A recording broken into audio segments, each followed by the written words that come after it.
Welcome back to Ted Wallaby, Paranormal Investigator. I'm Ted Wallaby, Paranormal Investigator. Here we're going to be talking to Dustin, local pizza shop owner. He says he's having a problem with a ghoul in his house. Yeah. My name's Dustin DeWind, and I just can't get to sleep at night. I keep hearing these weird, slippy, slimy noises or whatever, and my friends always say it's probably, Dustin, it's probably just stress from the pizza shop.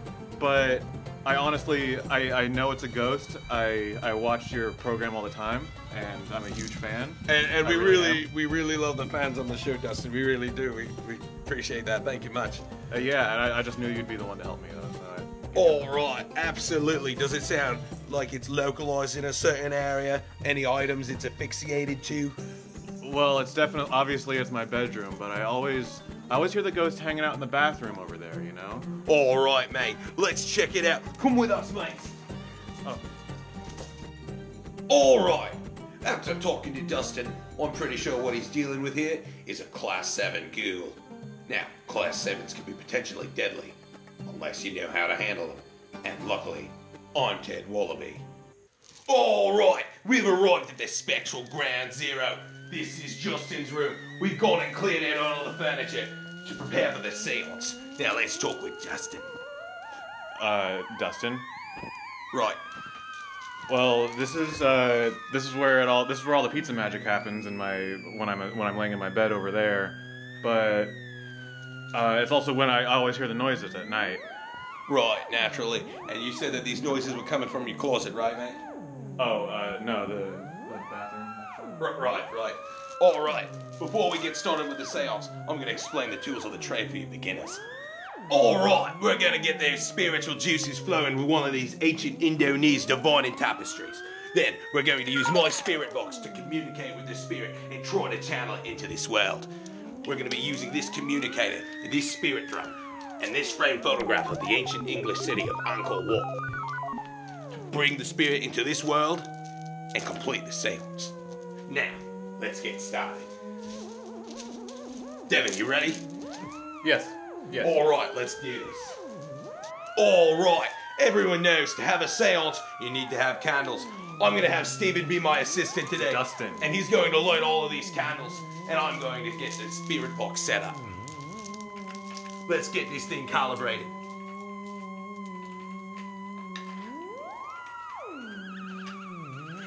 All right.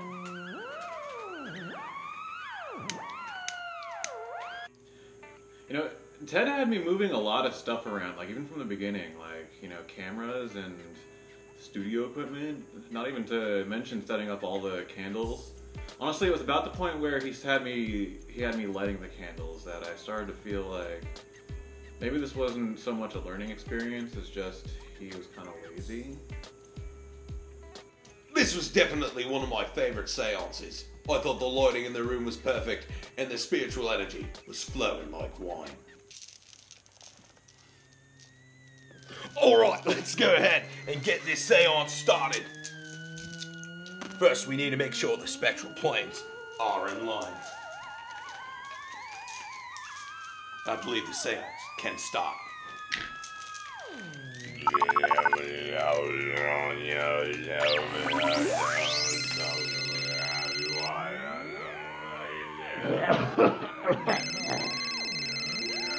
We're sorry, the number you have dialed is not in service at this time. I believe it's time to use the spirit drum.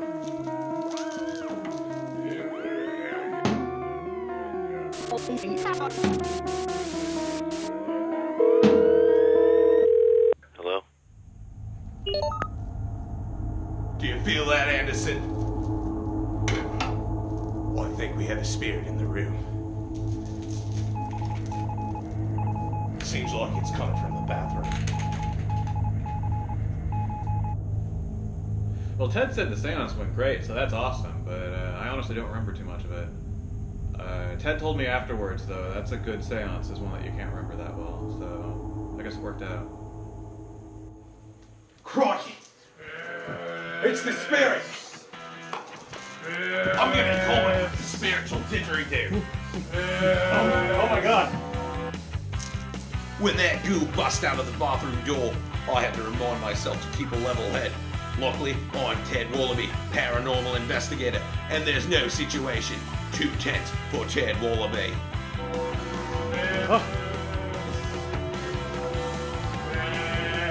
It's not working, man. It's not working, Ted. I don't want to do this. I'm gonna have to cut him off. Wait. I have a better idea. Okay, so this is the first time I've seen the ghost in person. And at first I was a little freaked out. Then I realized that it just looked kind of dumb. Anderson had a great idea. He used one of his family's ancient pizza recipes to calm the beast down. And luckily for us, I was keeping a bottle of Moscato in my bag, because I know that calms me down.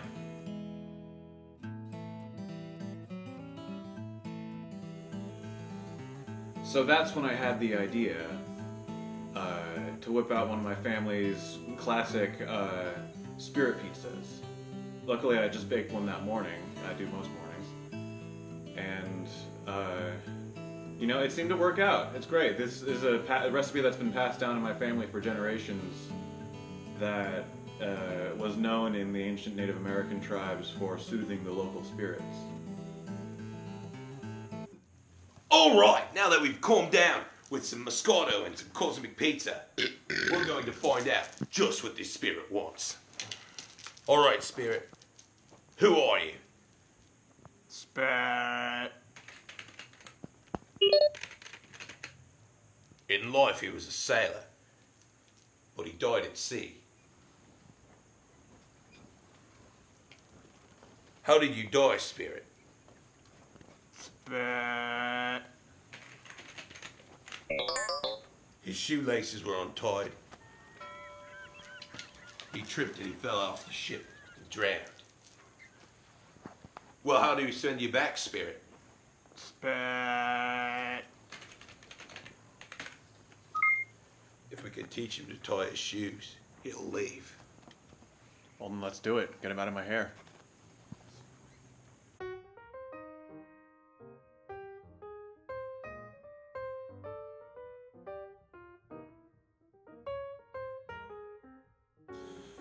So it really was taking the ghost a while to learn how to tie his shoes, though.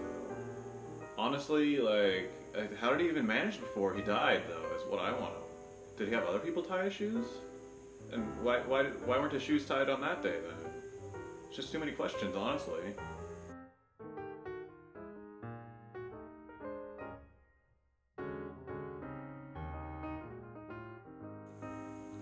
Teaching this dumb ghoul to tie his shoes was starting to look a bit tedious. I thought it might be a bit quicker and a bit easier to give him a little stabby.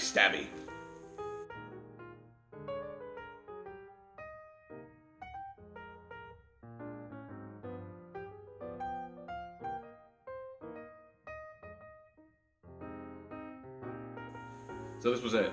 The moment I'd been dreaming for weeks. Honestly, at about this point, the main thing on my mind was maybe is once the noises finally stop, my wife will come back from her mother's place. Which she went there 3 years ago, but I'm pretty sure the noise is the reason. Alright, now that we've taught the ghost how to tie its shoes, it's time to send it back to his world. Alright, I'm going to use this spirit box to send you back. Ready to go? Do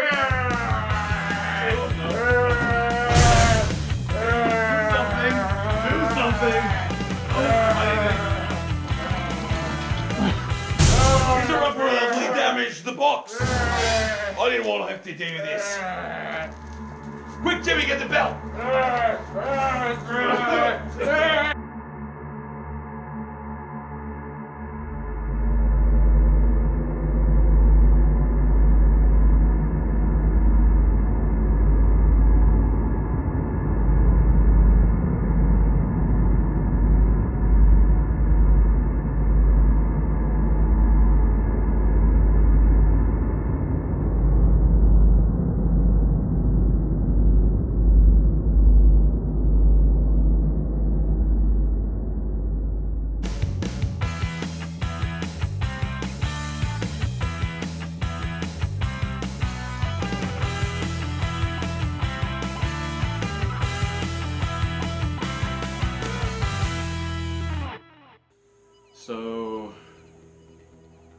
starting to get the phrase, never meet your heroes now.